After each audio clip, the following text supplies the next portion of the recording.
माँ मंगला गौरी व्रत कथा। एक देश में सर्वगुण संपन्न एक बुद्धिमान राजा रहता था। वह अनेक कलाओं से परिपूर्ण था। जीवन में संपूर्ण सुख प्राप्त होने के बाद भी वह संतान सुख से वंचित था। पुत्र की प्राप्ति के लिए उसने ना जाने कितने जप तप ध्यान और अनुष्ठान कर देवी माँ की भक्तिभाव से तपस्या की। राजा की श्रद्धा भक्ति की वजह से देवी माँ प्रसन्न हो उसे दर्शन दी। देवी ने कहा, हे राजन, मैं तुम्हारे भक्ति भाव से प्रसन्न हूँ। तुम मुझसे क्या मांगना चाहते हो?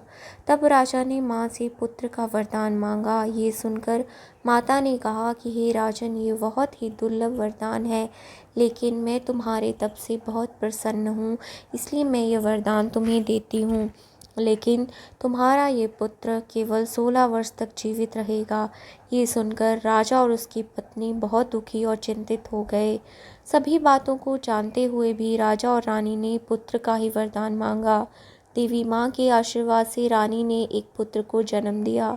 राजा ने उस बालक का नाम चिरायु रखा। कई साल बीत गए। राजा को अपने पुत्र की अकाल मृत्यु की चिंता सताने लगी।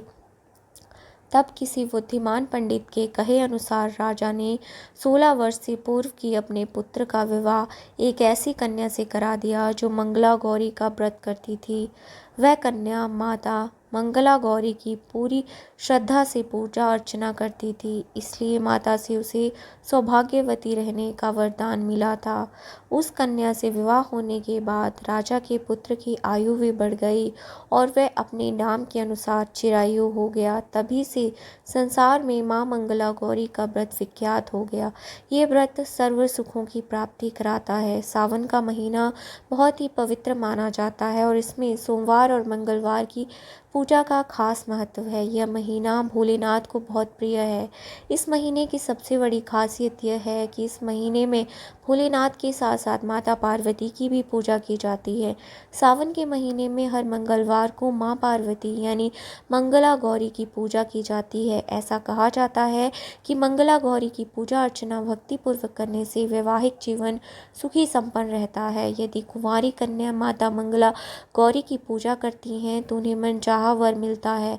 यदि आप भी मंगला गौरी का व्रत करती हैं तो आपको माँ मंगला गौरी का आशीर्वाद अवश्य प्राप्त होगा। जय माँ मंगला गौरी। इस व्रत को करने वाले की सभी मनोकामनाएं पूर्ण होती हैं। जय माँ।